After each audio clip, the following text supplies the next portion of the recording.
네, 문재인 대통령과 시진핑 중국 국가주석이 어제 저녁 전화 통화를 하고 한반도 정세를 논의했습니다. 시 주석의 방한을 비롯한 고위급 교류와 관련해서도 논의했는데요. 베이징 연결해서 중국 분위기 살펴보겠습니다. 윤광빈 특파원. 네, 베이징입니다. 네, 어제 양국 정상이 전화 통화에서 한중 우호 관계 발전을 위해서 교류를 더욱 강화하기로 약속을 했는데요. 지금 중국 매체 반응은 어떻습니까? 네, 중국 매체들도 문재인 대통령과 시진핑 주석의 새해 첫 전화 통화 내용을 자세히 보도하고 있습니다. 중국 공산당 기관지 인민일보는 두 정상의 통화 내용을 국내판과 해외판 모두 일면에 실었는데요. 두 정상이 한중 간 우호 관계와 분야별 교류를 강화하기로 약속했다면서 특히 경제 분야와 더불어서 한중 문화 교류의 해를 맞아 문화 교류를 더욱 강화하기로 했다고 전했습니다. 문화 교류를 강조한 점에서 지난 2017년 주한미군의 사드 배치 이후 중국이 보복 조치를 취했던 한한령 해제로 이어질 수 있을지도 주목되고 있습니다. 관영 CCTV 역시 오늘 아침 주요 뉴스로 관련 소식을 보도했는데요. 코로나19 대유행 속에서 중국의 경제 성과를 문재인 대통령이 높이 평가했다고 강조를 했습니다. 네, 어제 전화 통화에서 시진핑 주석의 방한 문제도 논의가 됐다고 하는데요. 그 시기는 언제쯤으로 예상해 볼 수 있을까요? 네, 시 주석의 방한 시기와 관련해 가장 중요한 변수는 역시 코로나19 상황입니다. 중국의 최대 명절인 춘제와 또 최대 정치 행사인 양회가 2월과 3월 줄줄이 예정돼 있는데 중국 내에서도 최근 코로나19가 재확산하고 있기 때문입니다. 방역 문제 등을 고려했을 때 시진핑 주석의 해외 방문 일정은 양회가 끝나는 3월 이후에나 가능할 것으로 예상이 되는데요. 공산당 창당 100주년을 맞는 7월 1일 이전에는 해외 방문 계획을 잡을 것이라는 관측이 나오고 있습니다.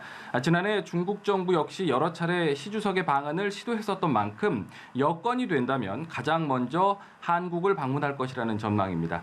다만 중국 매체들은 한중 정상 간의 전화 통화 내용을 전하면서 시 주석의 방한과 관련한 논의 내용은 전달하지 않았습니다. 네, 특히 이번 전화 통화가 시진핑 주석의 요청으로 성사됐다고 알려졌는데 이 같은 배경은 어떻게 봐야겠습니까? 네, 문재인 대통령과 시진핑 주석이 전화 통화를 한 것은 지난 5월 이후 8개월 만입니다. 말씀하신 대로 새로 취임한 바이든 미국 대통령과의 정상 통화를 추진하고 있는 문재인 대통령에게 시진핑 주석이 먼저 통화를 요청했다는 점을 주목해 봐야 할 텐데요. 바이든 행정부가 동맹을 동원해서 대중국 압박에 나선 데 대해서 한국은 동참하면 안 된다, 이런 메시지를 전하기 위한 것이 아니냐는 관측이 나오고 있습니다. 홍콩의 사우스차이나 모닝포스트 신문은 어제 한중 정상의 통화를 두고 미국 주도의 반중 동맹을 좌절시키려는 중국 측의 노력의 일환이라고 평가를 하기도 했습니다.